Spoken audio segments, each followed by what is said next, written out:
बिस्मिल्लाहिर्रहमानिर्रहीम, अस्सलाम वालेकुम। Live with doctor Shahid Masood के साथ मैं हूं सुमेरा सलीम। नाज़रीन, जजेस तकर्री के मामले पर चीफ जस्टिस साहब की ज़ेर सदारत जुडिशल कमीशन का अहम इजलास हुआ। जस्टिस मुनीब अख्तर साहब जुडिशल कमीशन के इजलास में अपनी तजावीज़ से इत्तफाक न किए जाने पर इजलास छोड़कर चले गए, जबकि स्पीकर कौमी असम्बली ने गिरफ्तार अरकान की दरख्वास्त पर पार्लियामेंट लॉजेस को सब जेल करार देने की मंजूरी दे दी है।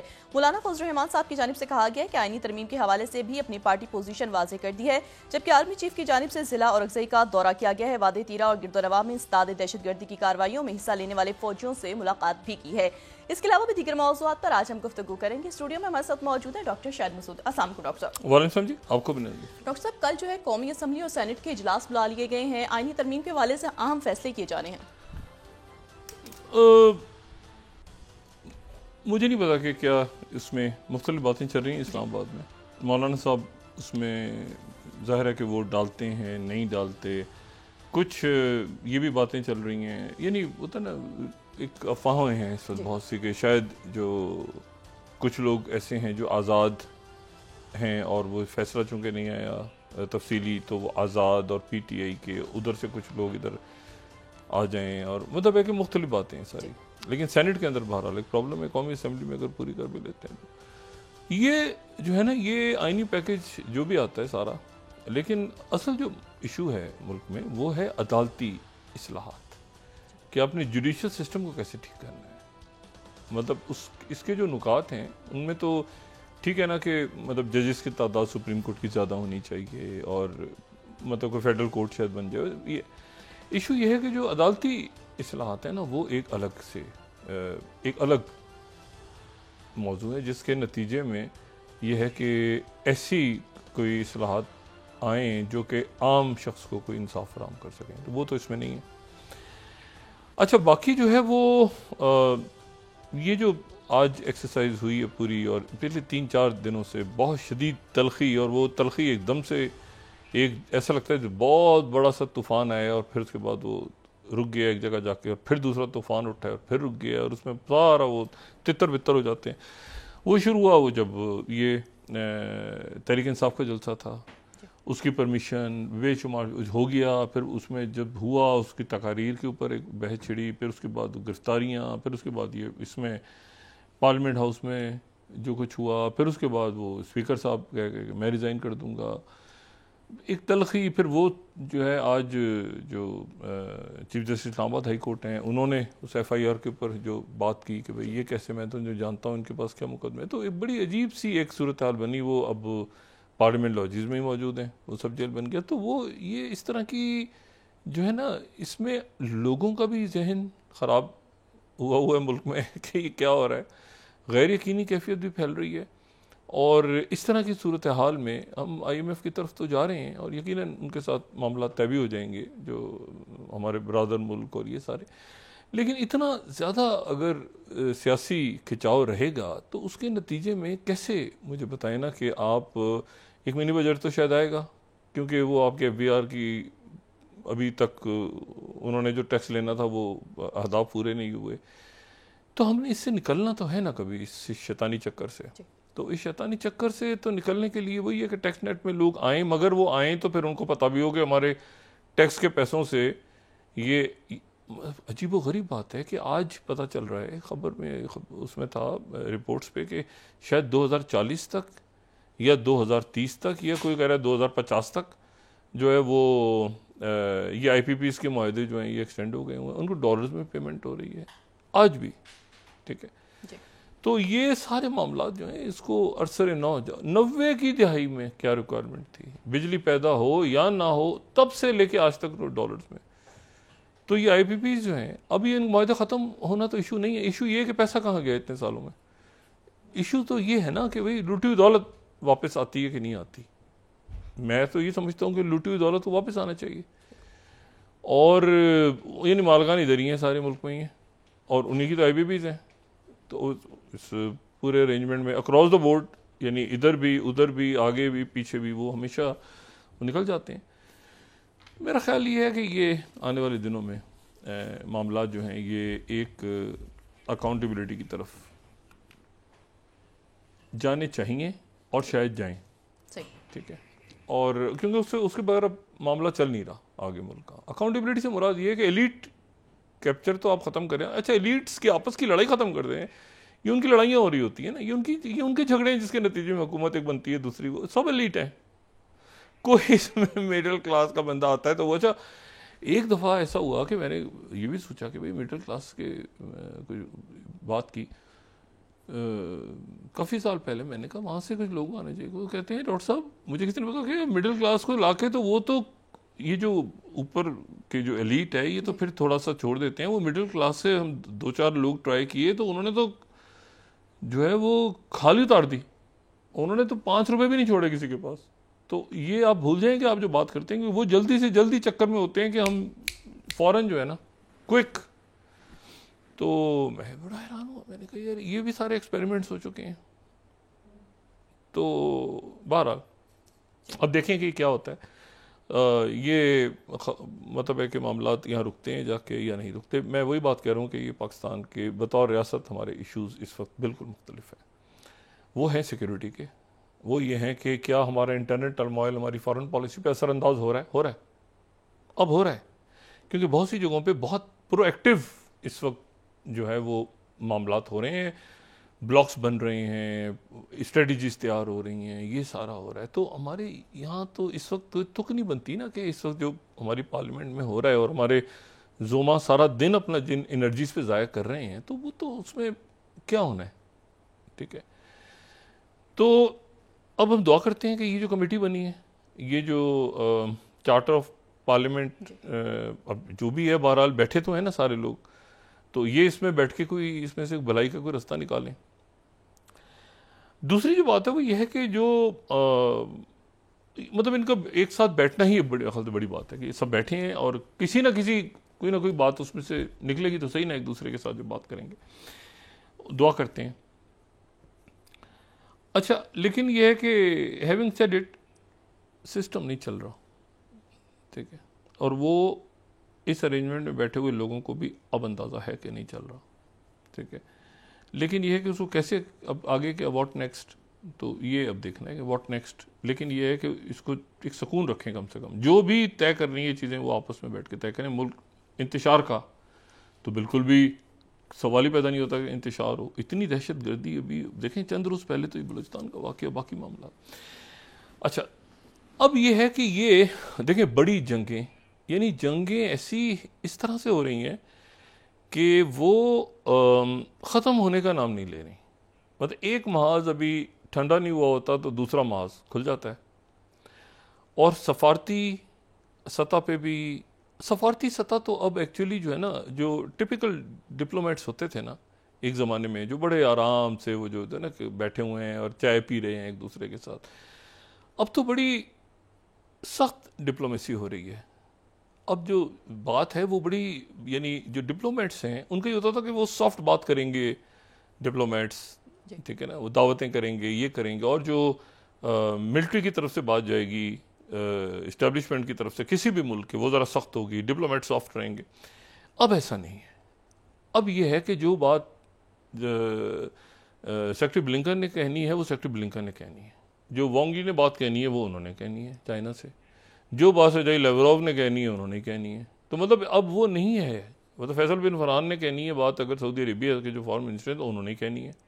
कतर के देखें ना आप, उनकी जो डिप्लोमेसी चल रही है तो उसमें सख्त बात भी होती होगी ना, सारी बातें सामने तो नहीं आती, नहीं कहीं किसी जगह पर उनका एक स्टेट मैसेज भी जाता होगा उनकी तरफ से या इजिप्ट की तरफ से, जो तो बड़ी इस वक्त जो है डिफरेंट हो गई है। इसको यानी मिलिट्री और जो फॉरेन सर्विस वो आपस में ऐसे हो गई है कि कैसे कन्वे करना है मैसेज। सॉफ्ट करना है तो सॉफ्ट भी होने चाहिए 2-4 लोग, लेकिन जब स्ट्रेट टॉक है तो स्ट्रेट टॉक है।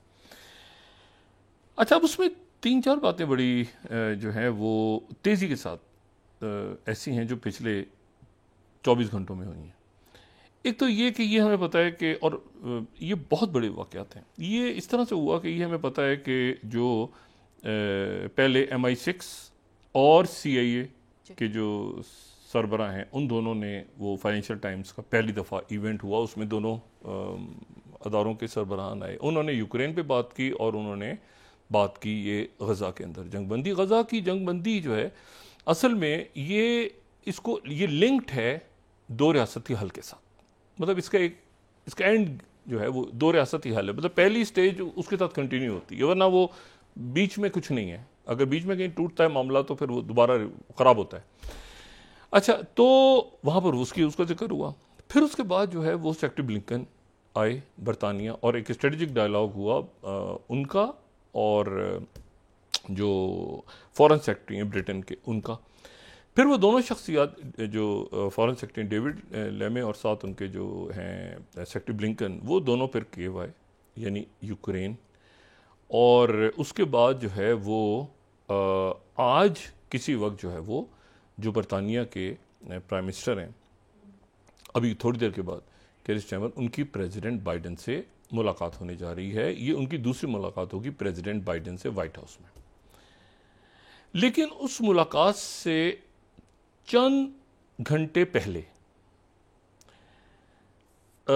रशिया की जो इंटेलिजेंस एजेंसी है एफएसबी, जो कि केजीबी की जिसने जगह ली थी, उन्होंने 6 बरतानिया के जो सफारतकार हैं उनको मुल्क छोड़ने का कहा है, और उनकी जो डिप्लोमेटिक उनका जो स्टेटस है वो उनसे छीन के उनसे कहा, और बल्कि उनकी तस्वीर वहाँ पे जारी की, फिर उनकी तस्वीर जो है वो उनके मीडिया पर भी जारी की, और उनको एक अनयूजुअली हार्श स्टांस लिया।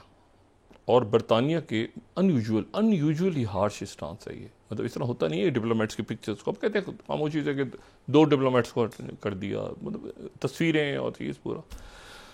ये उन्होंने अपने सरकारी टीवी पे भी चलाया, ये उन्होंने अपने हर जगह पे ये कि 6 जो बरतानिया के जो डिप्लोमेट्स हैं ये स्पाइंग में और एप्सनज में ये मुलविस थे, और ये जो है ये बरतानिया का जो फॉरेन ऑफिस है वहाँ पे जो सेंट्रल एशिया और इस जो ईस्टर्न यूरोप को जो डील करता है उनके साथ बराह रास्त राब्ते में थे, और राब्ते में तो उन्होंने होना था जाहिर है, लेकिन इन्होंने कहा कि ये नहीं, वो एक्सेलेशन चाहते थे। अच्छा, अब जो बरतानिया का फॉरेन ऑफिस है उनकी तरफ से डिनायल आया, रिबटल आया, और बड़ा सख्त आया। उन्होंने कहा कि ये रशिया जो है ये चूँकि हमने ब्रिटेन में और अक्रॉस द यूरोप रशिया के जो इंटेलिजेंस सर्विसेज थी और उनके जो लोग थे और इनके जो एसेट्स थे जो भी थे उनके ऊपर हमने उनको कैच किया है with in last few months या ईयर्स, तो ये उसका रिस्पॉन्स है। और ये कि हमारे फॉरेन सेक्रेटरी चूँकि वहाँ पे गए, यूक्रेन का दौरा उन्होंने किया और साथ जो है दौरा किया वो ब्रिटेन ने अपनी बात की है। उन्होंने कहा तो ये उसका रिस्पॉन्स है, और ये कोई स्पाइंग और एप्सनाज और ऐसा नहीं हो रहा था, और बड़ा सख्त उन्होंने जो है वो उसका रिस्पॉन्स आया ब्रिटिश फॉरेन ऑफिस की तरफ से। लेकिन असल जो मुलाकात है, जो कहना चाहिए ना कि mother of all the meetings, वो अभी होने जा रही है थोड़ी देर के बाद।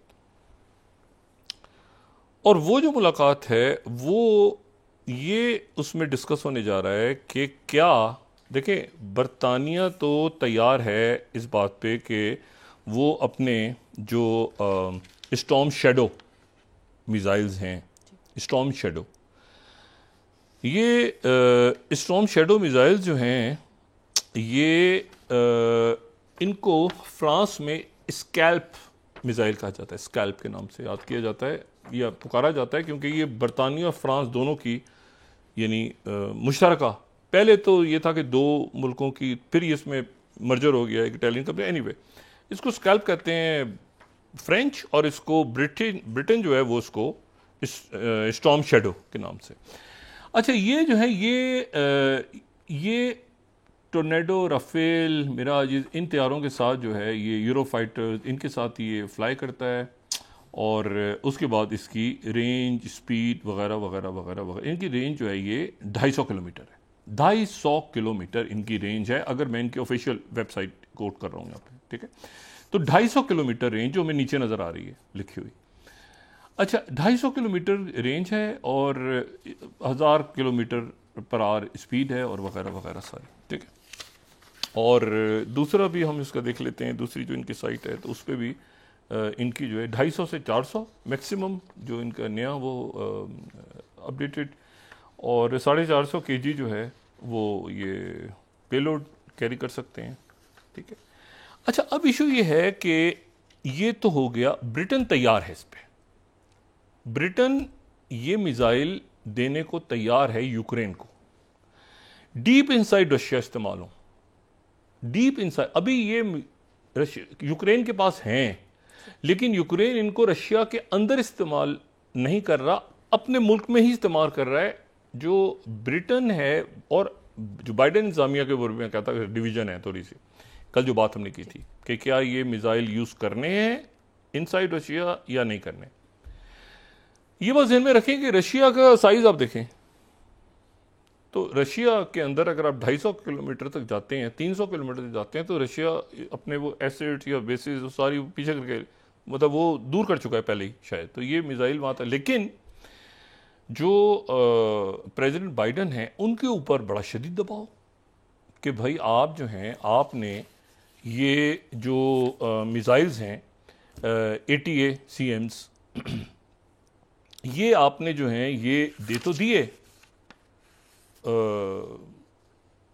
ये आपने दे तो दिए यूक्रेन को, लेकिन ये कि आप उनसे कह रहे हैं कि इसको इस्तेमाल नहीं करो इनसाइड रशिया, इनको इस्तेमाल करो आप अपने यहाँ, रशिया के अंदर आप इस्तेमाल नहीं करो। अब इस बात के इम्कानात हैं कि आज मीटिंग में प्रेसिडेंट बाइडेन, US प्रेसिडेंट और ब्रिटिश प्राइम मिनिस्टर इजाजत दे दें यूक्रेन को। हो सकता है और ये भी हो सकता है कि ना दें, दोनों, वो बहुत पॉसिबिलिटीज। परमिशन देते हैं वो तो ये मामलात खराब हो जाएंगे बहुत ज्यादा। उसकी वजह यह है कि जो प्रेसिडेंट पुतिन है उन्होंने ये कहा है कि ये मिसाइल्स अगर रशिया के अगेंस्ट यूज हुए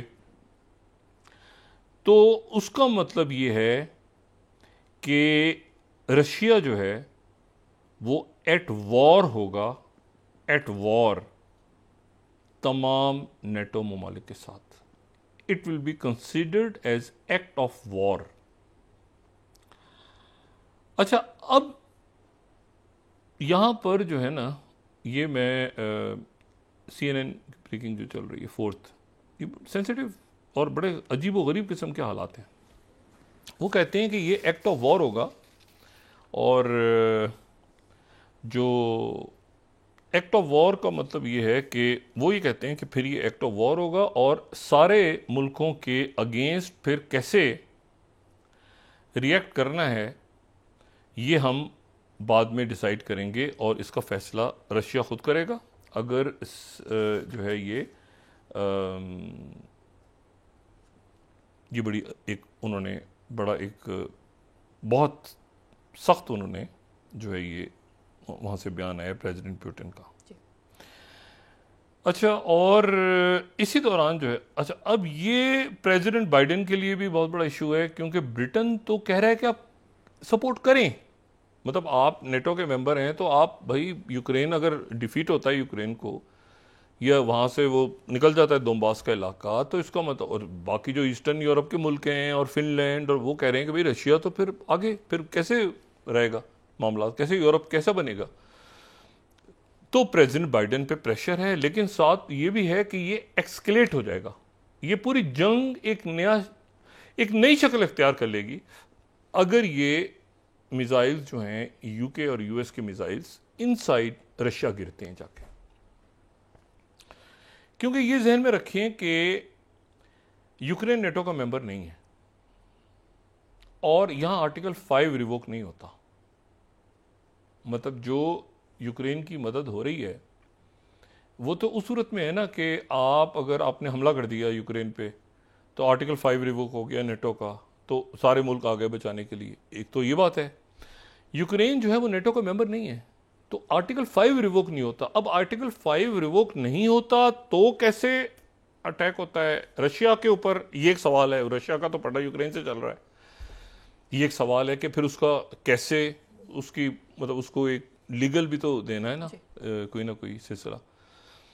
तो इसके ऊपर अब नेटो में भी तकसीम हो सकती है, लेकिन बहरहाल प्रेसिडेंट बाइडेन क्या करते हैं। अच्छा, फ्रांस भी तैयार है इस वक्त, मैक्रोन जो है वो वहाँ पर, लेकिन एक सिचुएशन ऐसी है जो इसको एक्सेलेट करेगी। तो बड़ी सेंसिटिव बहुत कहते हैं ना, बहुत हसास जगह पे ये मामला चले गए हैं यूक्रेन वाले। पीस टॉक्स वगैरह एक तरफ रख दें, ये जो एकदम एक्सलेशन हुई है ना, ये बहुत ज़्यादा हो गई है। और क्योंकि प्रेसिडेंट पुतिन हकीकतन वो टैक्टिकल न्यूक्लियर लेकर आ जाएंगे उस पर बॉर्डर के, वो पहले कह चुके हैं। और वो जो है ना, वो मतलब यू कैन एक्सपेक्ट, और वो ये जहन में रखें कि आज जो है वो एक एक्सक्लूसिव स्टोरी रॉयटर्स की आई है।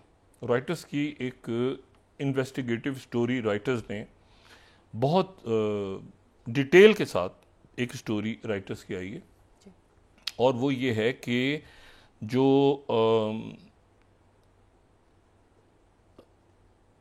रशिया है वो कामाकाजी मिसाइल्स एक ख़ास नौयत के तैयार कर रहा है, ठीक है। और वो जो तैयारी हो रही है वो उसमें चाइना का उसमें इंजन्स वगैरह जो हैं वो चाइना के हैं। ये गैरपिया A2 के नाम से, और उन्होंने इसकी कंप्लीट कि जगह कौन सी है, प्रोडक्शन चेन क्या है इसमें, चाइना ये कौन सी जगह है यहाँ पर, चाइना के जो है रशिया चाइना के आपस में, इन्होंने पूरी उसकी जो फैक्ट्रीज़ वगैरह हैं वो भी इसमें दिखाई हैं, ठीक है, कि ये मुख्तलिफ जगहों पे। और ये अच्छा, लेकिन इसमें जो अगर राइटर्स की हम स्टोरी वो दिखा सकें राइटर्स की, आई होप कि हमारे पास होगी वो, तो उसमें जो रेंज है वो 1500 किलोमीटर है उस स्टोरी में, ठीक है। अगर हम ये यहाँ पे दिखा सकें 23rd स्लाइड, तो जो गारपिया है, अब ये बड़ी एक इंटरेस्टिंग बात है कि जो गारपियम मिसाइल तैयार हुए हैं, देखें उनकी तो 250 से 400 किलोमीटर थी। अभी हम इसकी भी देख लेते हैं थोड़ी देर में कि ये ACTMs की क्या है, लेकिन यहाँ जो रेंज है वो रेंज है 1500 किलोमीटर। और ये राइटर्स की अगर दोबारा वहाँ पे हम होल्ड करें तो 1500 किलोमीटर रेंज है और 300 किलो जो है वो पेलोड है, ठीक है। अच्छा, तो ये जो है ये 1500 किलोमीटर, और ये जो है रफली सिमिलर टू वो जो शहीद 126 ड्रोन जो कि मॉस्को ने एक्सटेंसिवली यूक्रेन में यूज़ किए थे, तो 1500। अच्छा, इसके मुकाबले पे ज़रा वापस जाएं, अगर हम इस पे स्टॉर्म शेडो पे जाएं, तो इनकी रेंज जो है वो तो है 250 से 400। और अगर हम ये ATACMs की रेंज देखें तो इनकी जो रेंज है वो जाती है, the range depends on the model, लेकिन जो मैक्सिमम रेंज है वो भी 300 किलोमीटर है, ठीक है। तो अब मुझे इल्म नहीं है इस बात का कि इन मिसाइल्स को इस्तेमाल करने से, मतलब रशिया का साइज़ देखें ना, मतलब रशिया कहाँ से शुरू होता है और कहाँ ख़त्म होता है। मतलब अगर आप वो दुनिया का नक्शा देखें तो आपको ऐसे, एशिया का नक्शा देखें तो आप ढूंढते रहेंगे बाकी मुल्क किधर हैं, ठीक है ना। आपको इतना बड़ा रशिया नज़र आ रहा है ठीक है, और साथ चाइना है और बाकी जो है ना मुल्क। तो बात यह है कि ये मिसाइल जो हैं ये कैसे रशिया में कहाँ तक जाएंगे। मॉस्को तो यकीनन रेंज में होगा, लेकिन ये है कि मॉस्को तो जाहिर है कि यूरोपियन साइड पे सेंट पीटर्सबर्ग और ये सारे जो हैं ये यूरोपीय मॉस्को पे हैं, लेकिन क्या उससे पीछे ले गया है रशिया अपने एसेट्स को। और फिर एक्ट ऑफ वॉर वो कह रहे हैं पुतिन, तो जाहिर है कि वो पुतिन ने कह दिया एक्ट ऑफ वॉर है, तो फिर उसके बाद तो मामला ख़राब हैं। तो इसको एक्सकलेशन नहीं होनी चाहिए। अब डीएस्केलेट कैसे करना है, इस वक्त एकदम वो टेम्परेचर ऊपर चला गया है जो यूक्रेन का ना, तो इसको अब कैसे करना है, क्या करना है, उन्हें डिप्लोमेट्स निकाल दिए, कर दिए। अच्छा, इसी के साथ जो है वो सफारती फड्डे अचानक हो गए हैं बहुत ज़्यादा, बहुत अनएक्सपेक्टेड। जैसे ये हुआ है ना ब्रिटेन और रशिया का, ये एकदम एस्केलेट हो गया है। अच्छा, प्रेसिडेंट बाइडेन और यूके प्राइम मिनिस्टर की मीटिंग में क्या अप्रूवल होता है ये देखना है, उसके एक फिर पुतिन का क्या रिएक्शन होता है, फिर ज़ेलेंस्की क्या करते हैं। ज़ेलेंस्की भी अमेरिका जा रहे हैं, कह रहे हैं मैं थोड़े दिनों में अमेरिका जाके और प्रेसिडेंट बाइडेन को अपना विक्ट्री प्लान पेश करूंगा। विक्ट्री प्लान वो मेरे ख्याल से यूएन के अंदर उनका है इरादा जाने का। अब वक्फा लें, फिर उसके बाद मैं बात करता हूँ कि इसमें एक तो गजा में क्या हो रहा है, फिर हमारे दाएं बाएं क्या हो रहा है, ये सारा जो कुछ हो रहा है ना, ये आपस में इंटरकनेक्टेड है। ठीक है, आप जरा वक्फा लें, फिर उसके बाद बात करते हैं। नाज़रीन वापस आते हैं एक छोटे से ब्रेक के बाद।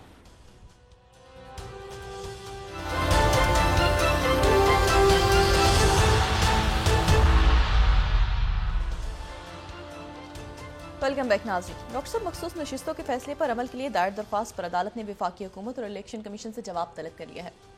इररिलेवेंट मुल्की मामला से क्या जवाब जाएगा, क्या नहीं जाएगा। इशू ये है सारा कि जो अगले चंद हफ्तों या दिनों में ये सुकून आना चाहिए मुल्क के अंदर, ये तलातुम ज़्यादा अरसे तक चल नहीं सकता इस तरह, जिस तरह इस जो सूरत हाल है इस वक्त। तो अच्छा, एक तो ये कि ये डी एक्सकेलेट नहीं हो रहा। एक तवक्को ये थी कि ये कहीं पीस समिट या कोई, अब ज़ेलेंस्की कह रहे हैं कि मैं एक और समिट बुलवाऊंगा और उसी में मैं रशिया को भी दावत, नहीं, कोई पीस की बात होनी चाहिए बिटवीन रशिया और यूक्रेन, या रशिया और नेटो, या रशिया या यूएस, के ये डी एक्सकेलेट हो। लेकिन ये अनफॉर्चुनेटली डिप्लोमेटिक लेवल पे जो हुआ है उसके नतीजे में ये और टेंस हो गया मामला। और आज अगर वो इस स्ट्राइक्स की परमिशन देते हैं रशिया में और अगर प्यूटिन उसको एक्सेलेट करते हैं तो फिर ये एक ही लफ्ज़ है, एक्सेलेशन, और इसके अलावा कोई चीज़ नज़र नहीं आ रही। ये अनफॉर्चुनेटली इसको डी एक्सेलेट करना बहुत ज़रूरी है। इतनी पोलराइज दुनिया है कि ये इसमें जो है ना, ये बड़ा अजीब सा मामला है। यूरोपीय यूनियन की तरफ से आज ईरान को, अगर एट हम देखें तो ईरान को प्रॉपर, जो ईरान रशिया के साथ कोऑपरेट कर रहा है, तो ईरान के ऊपर मज़ीद सैंक्शंस लगाने की बात हुई है यूरोपियन काउंसिल की तरफ से। और ये जो है, ये अब जो टॉक्स होनी है यूरोप के साथ, वो ईरान की होनी है दोबारा से न्यूक्लियर के ऊपर जो भी मामला, वो ईरान अब रशिया के साथ ज़्यादा हो गया है, तो वो फिर अब वो कैसे मामला बढ़ेगा। तो चीज़ें बड़ी इस वक्त जो है ना, वो एक बड़ी अजीब सी सूरत हाल है। अच्छा, अब वेनेजुएला के वो जो गुंदालिस वहाँ पे थे, वो स्पेन पहुँच गए। स्पेन पहुँच के और स्पेन की जो कांग्रेस है वहाँ पे, कांग्रेस ही कहते हैं, तो उन्होंने वोट दिया और उनको सदर तस्लीम कर लिया। अब मैदुरो जो हैं, उन्होंने स्पेन के साथ अपने ताल्लुकात ख़त्म करने का ऐलान कर दिया सफारती, और कहा कि इनको यहाँ से मतलब अपने सफ़ीर को वापस बुला लिया है और ये कहा है कि हम सफारती ताल्लुकात ख़त्म कर देंगे। लेकिन जो स्पेनिश प्राइम मिनिस्टर हैं, जो कि अभी थोड़े दिन पहले चाइना में थे, उन्होंने मुलाकात की है। और स्पेन बड़ा डिप्लोमेटिकली बड़ा एक उसका बड़ा एक इम्पॉर्टेंट रोल अचानक, मतलब स्पेन बड़ा आगे आया है डिप्लोमेटिकली। एक तो यूरोप के बिहाफ पे उन्होंने बात की है जाके, उनके प्राइम मिनिस्टर ने स्ट्रेट टॉक की है, वो टैरिफ के और ये सारे जो भी मामला आते हैं यूरोप के विद चाइना। दूसरी जो बात है वो ये है कि उन्होंने आज वहाँ पे एक कॉन्फ्रेंस हुई है पिछले 24 घंटों में, और वो कॉन्फ्रेंस जो हुई है वो हुई है स्पेन में, जो उनके फॉरेन मिनिस्टर ने बुलाई है। उन्होंने अरब यूरोप कॉन्टैक्ट ग्रुप ऑन गजा के ऊपर कॉन्फ्रेंस बुलवाई है, और उसमें जो है वो पैलेस्टाइन को तस्लीम करने की जो आगे बढ़ने की तारीख है उस पर और गौर हुआ है।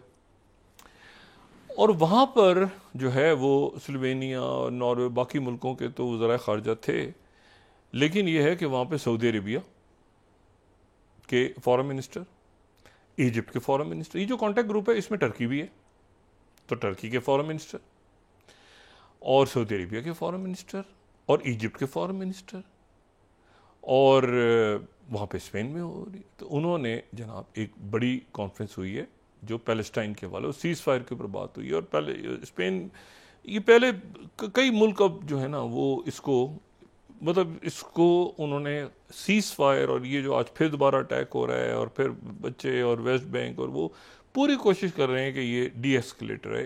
प्रेसिडेंट बाइडेन अब क्या आगे, ये एकदम से यूक्रेन आ गया ना बीच में, अदरवाइज इसके ऊपर काफ़ी फोकस, और टीम्स बैठी हैं अभी भी ये बात चल रही है। याहिया सिनवर जो है, उन्होंने जो है वो पिछले 48 घंटों में या 72 घंटों में 2 दफ़ा रेयर उनका मैसेज गया है, कम बहुत कम ऐसा हुआ है कि याहिया सिनवर ने ओपनली मैसेज भेजा हो। उन्होंने मैसेज ओपनली भेजा है सैयद हसन नसरुल्लाह को कि आपका बहुत शुक्रिया कि आपने नॉर्थ में जो इसराइल की है वो यहाँ पे उनकी फ़ौज को इंगेज किया। ये जहन में रखें कि याहिया सिनवर अब याहिया सिनवर नहीं है, वो इस्माइल हानिया की जगह हमास के सरबराह हैं। तो अब इस तरह समझ लें कि याहिया सिनवर अगर सैयद हसन नसरुल्लाह से बात कर रहे हैं तो वो as a chief of Hamas बात हो रही है अब आफ्टर इस्माइल हानिया। तो हमास चीफ और सेक्रेटरी जनरल हिजबुल्लाह, ये कोऑर्डिनेशन इनकी हुई है और पब्लिक किया है उसको, यानी पब्लिकली वो अच्छा गया भी। अब लेटर पहुंचा है, ये भी इंटरेस्टिंग बात है कि लेटर पहुंचा है और हैंड रिटन लेटर है। ये कैसे पहुंचा है, टनल्स में से निकल के कहाँ से गया है भाई, ये पहुंचा हुआ है और उसमें वो रिसेंट वाक़यात के ऊपर उन्होंने शुक्रिया अदा किया। 2 मुबारकबादें हैं। तो वहाँ पर एक जो है एक अजीब सा मंजरनामा हो रहा है। मैंने कल भी बात की थी कि USS रूजवेल्ट को विड्रॉ कर लिया है अमेरिका ने और यहाँ पर वो अब आके इसको रिजॉल्व करेंगे। बस सारे मुल्क भी अब ये जो है ना एग्जॉस्ट हो गए हैं। रशिया अभी एग्जॉस्ट हुआ है, ये इसमें यूक्रेन भी एग्जॉस्ट हुआ है, दुनिया भी एग्जॉस्ट, ये जंगों से एग्जॉस्ट हुए हैं लोग टोटल। लेकिन देखते हैं कि आगे क्या होता है, क्योंकि ज़ाहिर है कि मिलिट्री कॉम्प्लेक्सेस ने भी काम चलाना है आगे। अच्छा, इसी दौरान जो है वो 2 और सफारती महाज के ऊपर 2 और इंटरेस्टिंग डेवलपमेंट्स हैं। एक तो इंडिया के जो नेशनल सिक्योरिटी एडवाइज़र थे वो गए ब्रिक्स के जो सिक्योरिटी एडवाइज़र्स थे, तो वहाँ पे उनकी मुलाकात जो है वो प्रेसिडेंट पुतिन से भी हुई और वहाँ के जो नेशनल जो सिक्योरिटी एडवाइज़र या डिफेंस मिनिस्टर उनसे भी हुई। लेकिन उससे ज़्यादा इंपॉर्टेंट उनकी मुलाकात, तो इन दोनों को मैं इतनी इंपॉर्टेंस दे रहा, वहाँ उनकी मुलाकात वांग ली से भी हो गई, 1-on-1। यानी चाइना के जो फॉरेन मिनिस्टर हैं, जो कि उनके बाकी मामलात में भी बहुत इन्वॉल्व हैं, तो और वो ये पूरा भी देख रहे हैं सिलसिला जो इंडिया के साथ है, तो उसको उनके साथ मुलाकात होगी इंडिया के NSA की। और उसमें यकीनन ये जो दोनों मुल्कों के ताल्लुकात हैं, साबिका LAC तो अब वो आगे आ चुका है चाइना, तो वो तो, लेकिन अब कैसे होगा, क्या होगा, क्या, तो वो भी देखना है सामने। लेकिन मुलाकात से कोई ना कोई डी-एस्केलेशन तो होनी चाहिए, उसका रिजल्ट आना चाहिए सामने। क्योंकि मैंने आपसे कहना कि प्रेसिडेंट पुतिन के साथ, क्योंकि इतना टेंस हुआ है ना इस यूक्रेन का मामला, वो अभी उसको भी पूरी तो फटा पड़ा हुआ है लंबा। लेकिन ये मुलाकात में इसमें टेंशन थोड़ी सी कम होती है, नहीं होती चाइना के साथ, ये देखना है। दूसरा ये है कि ममता बनर्जी शायद रिज़ाइन कर जाए। इंटरनल पॉलिटिक्स पे मैं बात नहीं करता, लेकिन उन्होंने खुद कहा कि मैं रिज़ाइन कर जाऊँ। शायद ममता बनर्जी रिज़ाइन कर जाती हैं कि वो डॉक्टर का जो था, वो जो ज़्यादती हुई थी, वो उनसे हैंडल नहीं हुआ और जाहिर है कि वो उसमें फिर उसमें बीजेपी बाद में आई है, वो मुजाहरे वगैरह पॉलिटिकल वो बाद में बना। पहले वो सोशल और एक जो है ना एक और किस्म का इशू था कि भाई आप उसको मतलब वो नहीं हैंडल कर पाई। पूरे मुल्क में जो उनके डॉक्टर्स हैं, स्टूडेंट्स हैं और डिफरेंट ऑर्गेनाइजेशंस हैं, वो ममता बनर्जी के अगेंस्ट खड़ी हुई। तो ममता बनर्जी जो है वो भी, उनका भी वही होगा कि भाई अच्छा क्योंकि पॉलिटिकल हो गया, बीजेपी आई हुकूमत, तो है उनका, तो उन्होंने उसको उस पॉलिटिकल लिया। हालांकि ये पॉलिटिकल से मिस हैंडल वही होता है ना कि आप नहीं उसको हैंडल कर पाए। तो वो अब डॉक्टर्स के साथ, डॉक्टरों से मुलाकात नहीं कर रहे, जो एहतजाज हो रहा है, तो उन्होंने कहा मैं रिज़ाइन कर दूँ, तो अब रिज़ाइन वो कर जाती हैं। तो ये शायद उनको सूट कर जाए कि मैं रिज़ाइन कर जाऊँ, क्योंकि कमिंग डेज के अंदर टेंशन जो है वो बांग्लादेश के साथ फिर यहाँ बीजेपी की हुकूमत आ जाएगी। तो अभी तक तो सारा जो बर्डन है वो इनके ऊपर आ रहा है, लेकिन बीजेपी अगर आ जाती है वेस्ट बंगाल में, तो फिर क्या होती है सूरत हाल बांग्लादेश के साथ, ये बड़ी इंपॉर्टेंट बात है। क्योंकि इससे पहले जो मणिपुर के CM जो बीजेपी के हैं, वो अगर हटा दिए जाते या खुद वो हट जाते वॉलंटरली, तो शायद मणिपुर के हालात इतना ना बिगड़ते। अभी वेस्ट बंगाल में अगर ममता बनर्जी शायद कहते हैं पतली गली से निकलना, वो निकल जाए और यहाँ जो है वो एक नया स्यापा पड़ जाए। अच्छा, तो ये अब देखना है कि ये जो है ना, ये भी ये मैन मेड क्राइसिस है, ये खुद खड़ा हुआ है ये सारा। यानी बांग्लादेश में तो हसीना वाजिद बिल्कुल वो आउटसोर्स करके बैठी हुई थी ना कि अनटचेबल, वो फिर वो अजीब हो जाता है मामला, फांसियाँ और ये और लोगों को मारना, और वो अजीब सा है वहाँ मामला। और इसमें अब ये तो एक तरह से बिल्कुल पोरस बॉर्डर्स हैं, और मणिपुर को और उस वो मैं आपसे कह रहा हूँ ना कि वहाँ पर एक क्योस जन्म ले रहा है। लेकिन इसी दौरान जो है वो चाइना में एक सिक्योरिटी कॉन्फ्रेंस हुई है, बड़ी सिक्योरिटी कॉन्फ्रेंस, और वो हुई है वहाँ पे शियांग के इलाके के सूबे में, अगर मैं सही तरह से उसको स्पेल कर रहा हूँ, और बड़ी सिक्योरिटी कॉन्फ्रेंस हुई है। उसमें कोई 100 से ज़्यादा मुल्कों के जो है वो की नुमाइंदगी थी, और 40 मुल्कों के तो डिफेंस मिनिस्टर्स या उनके, आप समझ लें कि डिफेंस आर्मी चीफ्स, और ये मतलब नुमाइंदगी सारे मुल्कों की। लेकिन वहाँ जो सबसे इंटरेस्टिंग, और उन्होंने शो किया चाइना ने उस सिक्योरिटी फोरम में आसियान मुल्कों को और दुनिया को और सबको, कि भाई चाइना जो है यहाँ पे बड़ा होल्ड है चाइना का, पूरी दुनिया को मैसेज भेजा। एक डेलीगेशन जो है वो, उसकी प्रेजेंस मैं सोच रहा हूँ कि वो कैसे थी उसमें वो सबसे, बाकी तो छोड़ देना कि जो थी प्रेजेंस वो तो थी, एक जो है ना डेलीगेशन, वो सबसे इंटरेस्टिंग था। और वो ये 36 स्लाइड अगर हम दिखाएं, और वो हैं अमेरिका के जो deputy assistant secretary of defence जो हैं माइकल चेज, वो वहाँ पहुँचे हुए थे, उनका डेलीगेशन पहुँचा हुआ था। ये 36 स्लाइड वो चाइना में थे, और जनाब वहाँ पर खूब जो है ना जनाब, जो पीएलए के, अच्छा उनके साथ मुलाकात भी हुई, उनकी पीएलए के जो कमांडर हैं उनके साथ मुलाकात भी हुई। मगर अब ये जो डेलीगेशन है, अब देखिए ना, इसमें अमेरिका का डेलीगेशन पहुंचा हुआ है, चाइना का सिक्योरिटी फोरम हो रहा है, डिस्कस हो रहा है साउथ चाइना सी, डिस्कस हो रहा है जनाब के यहाँ पे जो है वो ताइवान डिस्कस। अमेरिका क्या कर रहा है बैठा हुआ, अमेरिकन डेलीगेशन पहुंचे, बैठ के वो पहुंच गए, और डिस्कस क्या हो रहा है। अच्छा, अब वो हटो बचो में फिलीपीन जो है वो, उन्होंने डेलीगेशन ही भेजा अपना, लेकिन बाद में वो कहते हैं ना, छप्पड़ में एक मुलाकात होना साइट पे,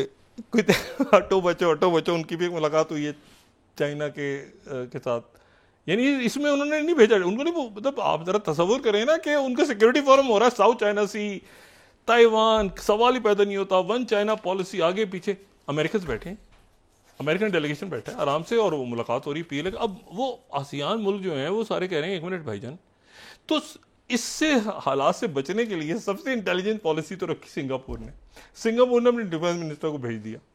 उन्होंने कहा आप तो जाओ ना सबसे पहले, क्योंकि अभी इससे पहले कि सिंगापुर बैलेंस, उन्होंने कहा आप तो कोई जाए ना जाए, आप तो जाओ ना फौरन, क्योंकि सिंगापुर तो बिल्कुल ही वो, यानी अमेरिका के साथ अपने उसको उन्होंने अपने डिफेंस मिनिस्टर को भेजा, हटो बचो तुम जाओ। फिलीपीन के पीछे रह गए, उनकी पब्लिकली तो झड़पें हो रही हैं। अब वो उधर मलेशिया भी है, बाकी मुल्क भी हैं, वो जनाब क्लैरिटी के साथ पीएलए बता रही है सिक्योरिटी, ये साउथ चाइना सी है, ये हमारी हदूद हैं, ये ऐसे है, वो फलाना ढिमाका, और वो जनाब अमेरिकन सुन रहे हैं बैठे हुए। तो अब इशू ये है सारा कि ये इतनी कॉम्प्लेक्स रिलेशनशिप है कि इस कॉम्प्लेक्स रिलेशनशिप में, यानी सिक्योरिटी फोरम में, आप ये बिल्कुल ऐसे ही है कि जैसे नेटो की कॉन्फ्रेंस हो रही है और रशिया का डेलीगेशन बैठ जाए जाके।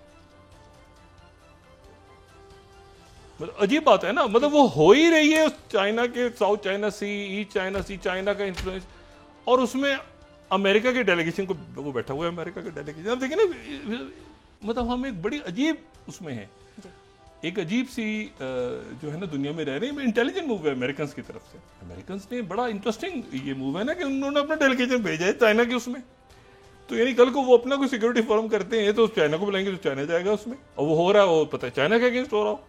तो ये कॉम्प्लेक्स डिप्लोमेसी है, पेचीदा दुनिया है, इवेंट्स जन्म ले रहे हैं। अब ये खुदारा ये 8 से 9 से 10 वाले जो चक्कर हैं पाकिस्तान, कहाँ उलझ गए हैं हम लोग। मतलब है कि इसमें कोई बजट आ रहा है, कोई मिनी बजट आ रहा है, कोई आईपीपी निकल रहे हैं, कोई पैसे जा रहे हैं, कोई टैक्स होगा, इतनी, और दुनिया ऐसे तेज़ी के साथ मूव कर रही है आगे कि मुझे उसमें बिल्कुल नहीं पता कि ये कहाँ पे जाके मामला रुकेगा। तो अब हम दुआ कर सकते हैं कि किसी बेहतर जगह पे रुके। बहुत शुक्रिया डॉक्टर साहब। नाज़रीन, इसके साथ आज का प्रोग्राम अपने इख्तिताम को पहुंचा। मुझे सुमेरा सलीम को इजाज़त दीजिए। अल्लाह निगहबान। जी डॉक्टर साहब, अपने दोस्तों रिश्तेदारों, गिरदोनवाह के लोगों का सब ख्याल रखिएगा। अल्लाह हाफिज़।